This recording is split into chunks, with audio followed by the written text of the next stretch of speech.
আমার মতো কে কে কলর ডালের জন্য একদম পাগল হয়ে আছেন। আমি কিন্তু কলর ডালকে অনেক পছন্দ করি। আসসালামু আলাইকুম এভরিওয়ান, সবাই কেমন আছেন? আলহামদুলিল্লাহ সবাই ভালো আছেন। আমি বাজার থেকে এরকম ফ্রেশ কলর ডাল নিয়ে আসছি। এখন এগুলো আমি কড়াইয়ের মধ্যে একটু ভেজে নিচ্ছি। ভেজে নিলে গ্রানটা খুব ভালো আসে, তাই অনেকক্ষণ ধরে আমি কলর ডালগুলো ভেজে নিব।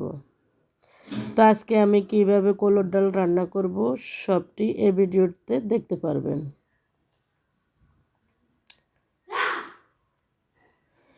এখানে আমি উল্টে পাল্টে দিয়ে দিচ্ছি, গ্রেনটা খুব ভালো আসতেছে।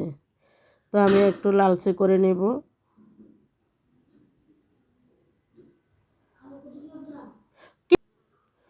তো এখন আমার কলর ডাল ভাজা শেষ। এখানে আমি কলর ডালগুলো ভেজে নিয়েছি, সাথে সিদ্ধ করে নিয়েছি সব মশলা দিয়ে, হলুদ এবং মশলা, পেঁয়াজ কুচি, রসুন কুচি দিয়েছি। ভিডিওতে এটা তুলে ধরতে পারিনি। এখন আমার কলর ডাল সিদ্ধ হয়েছে, তাই আমার আন্টি আমাকে কলর ডালগুলা বেটে দিচ্ছে। কলর ডাল বেটে রান্না করলে অনেক মজা হয়। তো দেখুন আমার কলর ডাল বাটা শেষ। এখন আমি ঝোলের মধ্যে দিয়ে দিব। এটা কিন্তু আগে সিদ্ধ করেছে যে ওই ঝোলটা। এখন আমার কলর ডালটা ফুটে উঠেছে। এখানে আমি হাতে 2টা ডিম নিয়েছি। এখন কাঁটা চামচ দিয়ে ভালোভাবে আমি ডিমটাকে ফেটে নিব।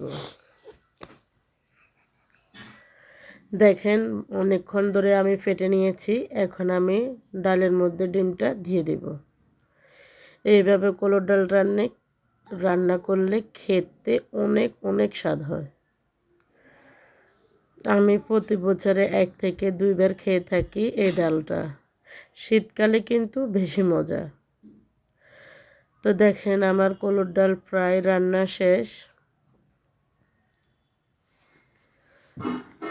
এখন উপর দিয়ে আমি ধনিয়া পাতা দিয়ে দিচ্ছি। আবারও একটু জাল করে নেব।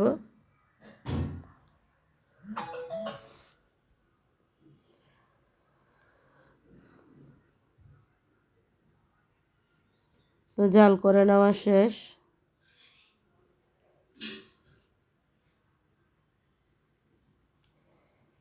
এখন আমি ফ্রাইপ্যানে তেল দিয়েছি, সাথে দিয়ে দিচ্ছি রসুন কুচি।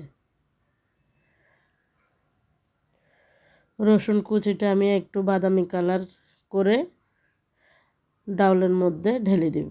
দেখেন ঢেলে দিচ্ছি। তো বন্ধুরা, আজকে আমার কলর ডালের রেসিপিটা কেমন হয়েছে অবশ্যই একটি কমেন্ট করে জানাবেন। আর ভালো লাগলে আমার ইউটিউব চ্যানেলটা সাবস্ক্রাইব করে দেবেন।